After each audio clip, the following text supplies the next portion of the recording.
안녕하십니까, 최종문입니다. 자, 오늘은 15번. He wrote a letter in English. He wrote a letter in English. 아이고, 혀꼬니까 힘드네요.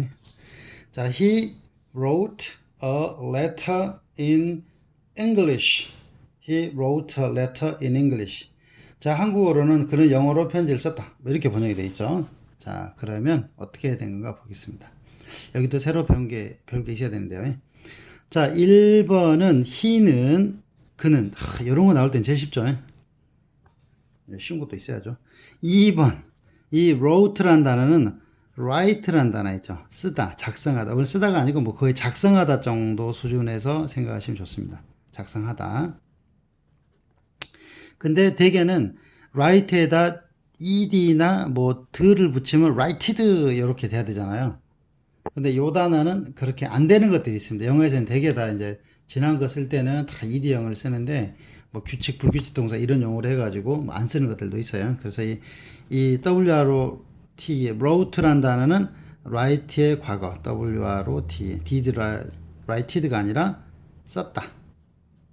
근데 요것은 원래대로 빼면 어떻게 될까요? did write입니다. 이거는 WRITE. 그러니까 영어 단어는요, 우리가 쓰고 있는 영어는 순수한 영어 단어도 있고 독일어나 프랑스, 이태리어 이렇게 막 옮겨 다니잖아요. 옮겨 다서 배운 것도 있고, 그 다음에 영국이란 나라가 그 사는 동안에 다른 외세들하고 이렇게 많이 합쳐졌을 거 아니에요. 침략을 당했던 뭐 몇백 명씩 있는 그런 사이에 단어들이 이렇게 많이 들어와 있는 것들이 있습니다. 그래서 이제 항상 이 친구들은 뭐 그냥 주면 받아들인다고 하더라고요. 그래서 그런가 보다 하고. 자, 그 다음에 3번은 a letter. 어라는 것은 제가 한이라고 그랬죠. 하나가 아니라 무슨 뜻이라고 그랬죠? 묶어라 이런 뜻이고, letter는 잘 아시죠? LETT야. letter는 편지란 단어도 있는데요. 뭐 알파벳 글씨체 하나에 할 때 있죠. letter, 글자 이런 뜻도 있습니다. 그래서 보통 저희들이 쓰니까 letter, 편지. 그 다음에 4번. 자, 이는 뭐라고 배웠죠? 내 삼촌은 그 시골에 산다. 이런 거. 이는 벗어나지 않고 이렇게 했죠. 벗어나지 않고.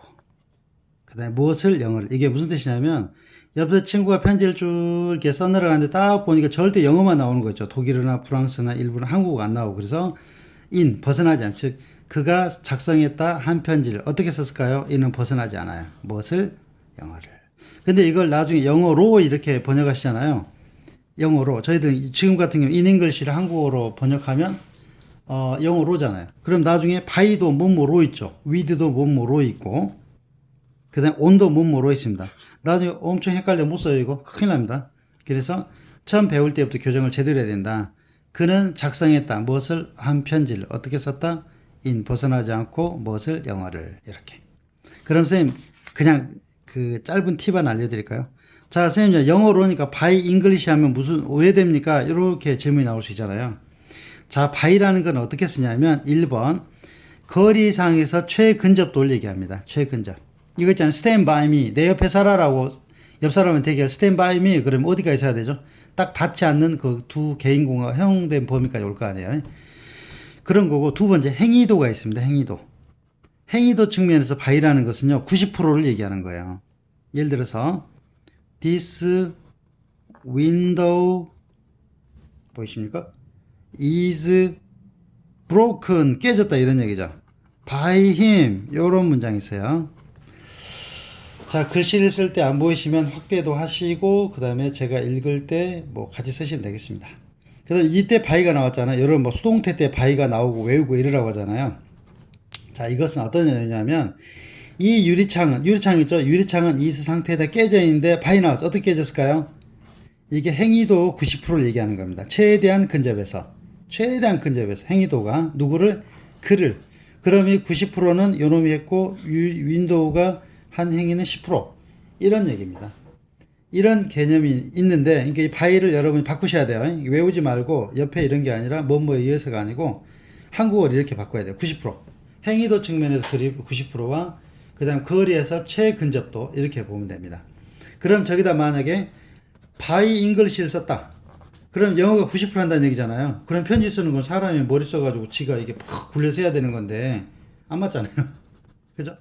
그래서 안 돼요.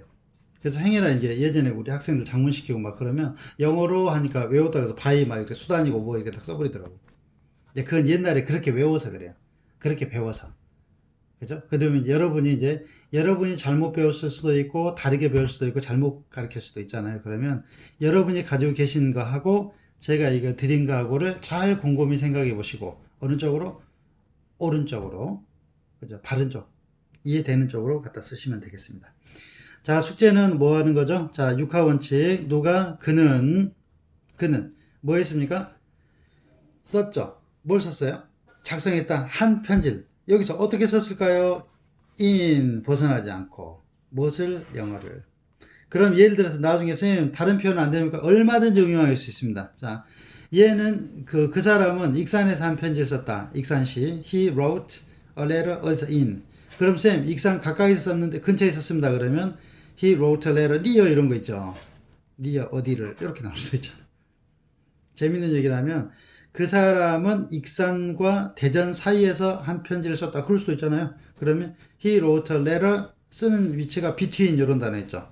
between 익산 and 대전 뭐 이렇게 얼마든지 응용할 수 있습니다. 그래서 여기도 뭐 영어 앞에 in이 오거나 in 다음에 영어 절대 그런 거 없어요. 영어는 실제로 이렇게 코드를 배워가면 he 대 이 문장만 해도 he 대신에 they든 다 바꿀 수 있고 그 다음에 he가 뭐 wrote만 하는 거 아니잖아요. 그 동작을 바꿀 수도 있고 이 동작에 따라서 오른쪽에 있는 내용도 바꿀 수도 있고 저기에 따라 위치 인도 뭐 다 바꿀 수도 있고 다 교체가 되는 겁니다. 뭐든지 내가 필요한 정보들을 교체해 놨다. 그러면 그게 영어 문장이 되는 겁니다. 우리가 봤던 것이. 자, 오늘은 여기까지 하겠습니다. 수고하셨습니다.